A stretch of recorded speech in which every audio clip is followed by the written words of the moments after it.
Good morning students. आज की class में हम देखेंगे जड़त्वीय नियतांक। देखिए, अकॉर्डिंग टू न्यूटन्स लॉ, यदि कोई पिंड विरामावस्था में होता है या फिर एक समान वेग से वो गतिशील होता है, तो उसकी अवस्था में परिवर्तन करने के लिए उस पर बाह्य बल आरोपित करना पड़ता है। और यह जो प्रॉपर्टी होती है वह क्या कहलाती है? जड़त्व कहलाती है। और ये भी हम जानते हैं कि अगर पिंड का द्रव्यमान जितना ज़्यादा होगा, उसकी गति को चेंज करने के लिए या उसकी अवस्था में परिवर्तन करने के लिए हमें उतना ही अधिक बल आरोपित करना पड़ेगा। तो यह जो द्रव्यमान है, मतलब कि पिंड का जो द्रव्यमान हुआ, वह उसके जड़त्व का मापक होता है। मतलब कि द्रव्यमान जितना ज़्यादा होगा, पिंड का जड़त्व का गुण भी उतना ही अधिक होगा, क्योंकि हमें एक्सटर्नली जो अप्लाइड फोर्स है वो उतना ही ज़्यादा मान का फोर्स लगाना पड़ेगा। तो देखिए, इसमें इसी प्रकार हम अगर घूर्णी गति की बात करते हैं, जब घूर्णन गति के परिप्रेक्ष्य में बात करते हैं, तो जब पिंड विरामावस्था में है अथवा एक समान कोणीय वेग से घूम रहा है, तो उसकी इस अवस्था में परिवर्तन करने के लिए उस पर एक बल आघूर्ण लगाना पड़ता है। पिंड के इस गुण को पिंड का घूर्णी जड़त्व कहते हैं। और इसके मापन के लिए जो भौतिक राशि का हम यूज करते हैं वो जड़त्व आघूर्ण कहा जाता है। जिस प्रकार से रेखीय गति में पिंड का द्रव्यमान का जो रोल होता है, वही रोल घूर्णन गति में जड़त्व आघूर्ण का होता है। किसी पिंड का जड़त्व आघूर्ण जितना अधिक होगा, उसकी घूर्णन अवस्था में परिवर्तन करने के लिए उस पर उतना ही अधिक बल आघूर्ण लगाना पड़ेगा। जिस प्रकार से रेखीय गति में पिंड के द्रव्यमान अधिक होने पर उतना ही अधिक, उसी रेशो में उतना ही अधिक बल लगाना पड़ता है। तो यह जो जड़त्व आघूर्ण होता है, उसे हम घूर्णन जड़त्व गुणांक या जड़त्वीय नियतांक के रूप में व्यक्त करते हैं। तो देखिए, इसमें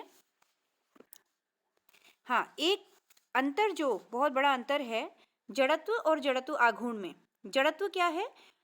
पिंड का जो द्रव्यमान होता है, वही उसी को हम क्या कह रहे हैं? जड़त्व कह रहे हैं, क्योंकि पिंड का द्रव्यमान ही जड़त्व का मापक होता है। तो जड़त्व तो हो गया रेखीय गति में जो द्रव्यमान है उसका मान, और जो घूर्णी गति में एक तरह से पिंड का जो द्रव्यमान का कार्य करता है, उसका जो रोल निभाता है, वो होता है जड़त्व आघूर्ण। तो जड़त्व और जड़त्व आघूर्ण में एक बड़ा बेसिक अंतर क्या है कि पिंड के जड़त्व केवल पिंड के द्रव्यमान पर निर्भर करता है। पिंड का द्रव्यमान जितना अधिक होगा, पिंड का जड़त्व का गुण भी उतना ही स्ट्रोंग होगा। लेकिन जो जड़त्व आघूर्ण होता है, वह पिंड के द्रव्यमान के साथ साथ किस पर निर्भर करता है? घूर्णन अक्ष के प्रति पिंड के द्रव्यमान वितरण पर भी निर्भर करता है। जिस अक्ष के सापेक्ष पिंड का घूर्णन हो रहा है, उस अक्ष के सापेक्ष पिंड का द्रव्यमान वितरण कैसा है? समरूपी है, या किसी पर्टिकुलर डायरेक्शन में या पर्टिकुलर एक्सिस के सापेक्ष पिंड का द्रव्यमान ज़्यादा है, डेंसिटी ज़्यादा होगी, किसी पार्ट में कम होगी। तो ये जो द्रव्यमान वितरण है, इसके ऊपर भी जड़त्व आघूर्ण निर्भर करता है। तो देखिए,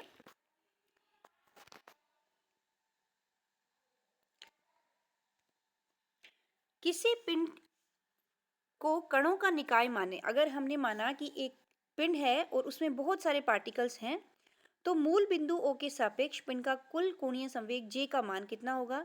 J equals to summation I mi ri cross vi, जहां mi ri क्या है? vi पिंड के iवें कण के क्रमशः द्रव्यमान, स्थिति सदिश और वेग है। mi iवें पिंड का द्रव्यमान है, ri iवें पिंड का स्थिति सदिश है और vi उसका वेग है। घूर्णन गति में पिंड के लिए ri का परिमाण नियत रहता है, अतः कण का वेग vi उस पिंड की घूर्णन गति से उत्पन्न होता है, क्योंकि जो कण का वेग होगा वो क्या होगा? रेखीय वेग। जब घूर्णन गति करते हुए पिंड के पाथ के ऊपर अगर हम स्पर्श रेखा खींचते हैं, तो वो हमें पिंड का रेखीय वेग देता है। vi इक्वल्स टू होगा ओमेगा क्रॉस ri, जहां पर ओमेगा पिंड का कोणीय वेग है। दोनों इक्वेशंस को अगर हम मर्ज कर दें तो J इक्वल्स टू होगा summation I mi ri cross omega cross ri। इसको सिंप्लीफाई कर लेंगे। Since A cross B cross C होता है B A dot C minus C A dot B, तो यहाँ से जे की वैल्यू होगी summation I M I omega R I square minus R I dot omega. अब अगर हम माने कि ओमेगा के जो कंपोनेंट्स है एक्स वाई जेड डायरेक्शन में उनकी वैल्यू है omega X, omega Y and omega Z, इसी तरह से आर आई के घटक एक्स आई, वाई आई और जेड आई हैं, तो इसको हम इस तरह से लिख सकते हैं। अगर एक्स कंपोनेंट निकाले जे का तो जे एक्स इक्वल्स टू होगा summation I M I omega x are I square minus X I R I dot omega, क्योंकि आर आई को वेक्टर आर आई को मैं लिख सकती हूँ आई कैप एक्स आई प्लस जे कैप वाई आई प्लस के कैप जेड आई।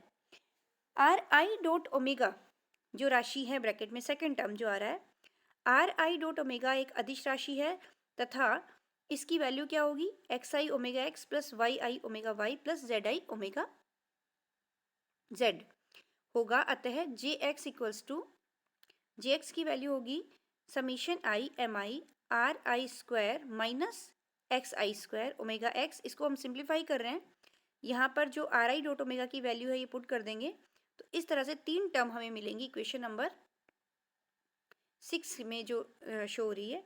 इसी प्रकार जे वाई और जे जेड की वैल्यू भी हम लिख सकते हैं। इक्वेशन 6, 7 और 8 को अगर हम शॉर्ट फॉर्म में लिखें, अगर हम इसको अलग से इनके नाम दे दें जो समीशंस के साथ वैल्यू हैं, तो देखिए इसका इक्वेशंस किस तरह से बनेगी। जे एक्स इक्वल टू होगी I X X omega X plus I Y X Y omega Y plus I X Z omega Z. इसी तरह से जे वाई होगी I Y X omega X plus I Y Y omega Y plus I Y Z omega Z. J Z होगी I Z X omega X plus I Z Y omega Y plus I Z Z omega Z. तो ये J X J Y J Z के तीनों directions में कोणीय संवेग के संगत कंपोनेंट्स को व्यक्त कर रहा है। अब देखिए यहाँ पर जो आई एक्स एक्स की वैल्यू है वो हमने क्या किसके लिए रखी थी, summation I M I R I square minus X I square and I Y Y sorry I X Y क्या था, आई एक्स वाई था minus summation I M I X I Y I. इसी तरह से I X Z था minus summation I M I X I Z I. Okay, तो आई X X I Y Y की value, I Y Y का मतलब था summation I M I R I square minus Y I square,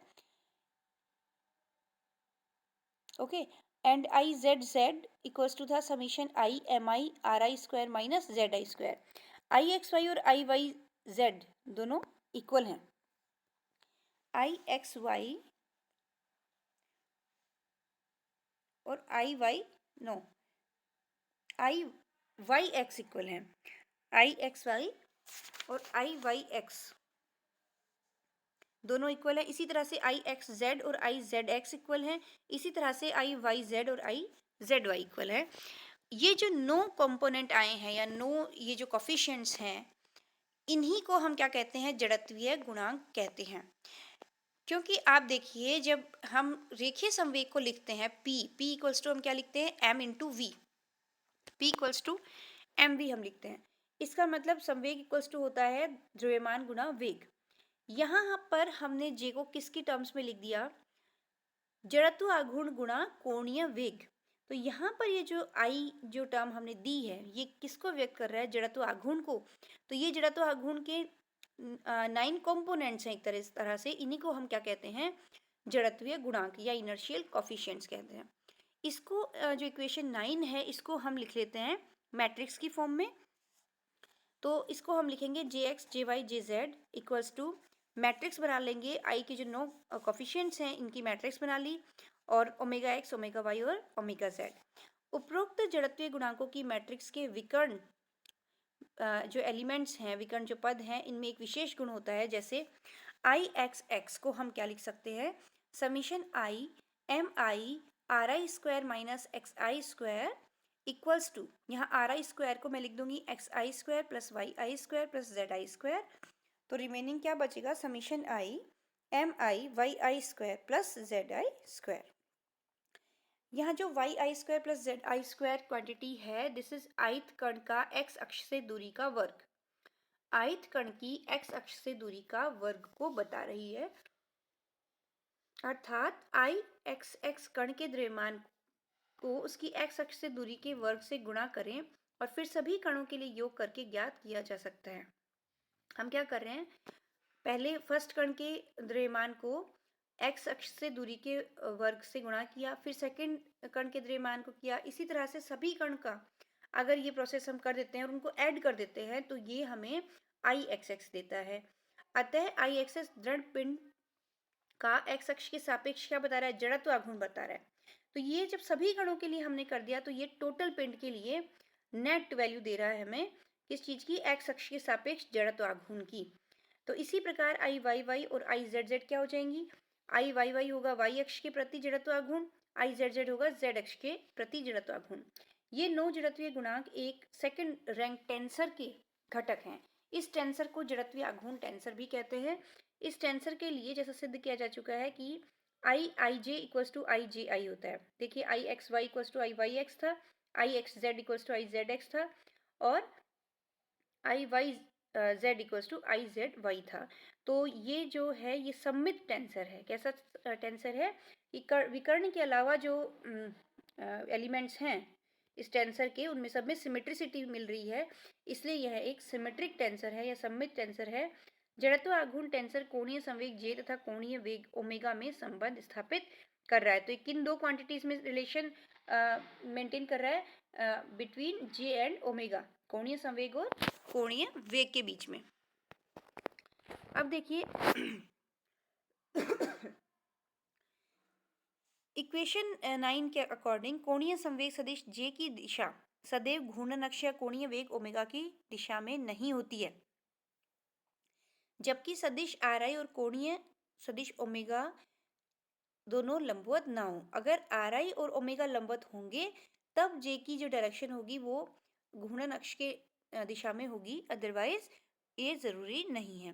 परंतु ऐसा संभव है कि किसी भी आकार के दृढ़ पिंड के लिए 3 परस्पर लंबवत अक्षीय दिशाएं हो सकती हैं जिनके लिए कोणीय संवेग घूर्णन अक्ष के संपाती हो। तो ये क्या कह रहा है कि किसी भी आकार के पिंड के लिए हम 3 ऐसी एक्सिस परस्पर लंबवत, अर्थात उसके ऊपर एक रेफरेंस फ्रेम हम ज्वाइंट कर सकते हैं, अटैच कर सकते हैं, जिनके लिए कोणीय संवेग घूर्णन अक्ष के संपाती होगा। तो ज़रूरी नहीं कि हम ये माने कि, देखिए ये कहना चाह रहा है कि आर और ओमेगा अगर लंबवत होंगे तब तो जे घूर्णन अक्ष के संपाती होगी, जो तब तो कन्फर्म है। लेकिन अगर ऐसा नहीं होगा तो हम क्या करेंगे कि रेफरेंस फ्रेम, ऐसा रेफरेंस फ्रेम हम उस पर अटैच करेंगे जिसमें कोणीय संवेग का जो सदिश है वो घूर्णन अक्ष के संपाती हम कर देंगे और उसकी फिर 2 लंबवत अक्ष हम खींच देंगे। तो ऐसा पॉसिबल है। ये अक्ष जो होती है इसे जड़त्व के मुख्य अक्ष कहलाते हैं। ये जो एक्सिस होंगी ये क्या कहलाती हैं, प्रिंसिपल एक्सिस ऑफ इनर्शिया, और उनके संगत ही जड़त्वीय आघूर्ण ज्ञात किए जाते हैं। इस अवस्था में जड़त्व के गुणनफल जो I X Y, I Y Z, I X Z, जो विकर्ण के अलावा जो क्वांटिटीज थी आई के जो कंपोनेंट्स थे उनकी वैल्यू 0 होती है। और इस केस में जे X, J Y, J Z केवल 3 वैल्यूज हमें कोणीय संवेग की मिलेंगी। जे एक्स की वैल्यू मिलेगी I X X omega X, I J Y equals to I Y Y omega Y and J Z equals to I Z Z omega Z.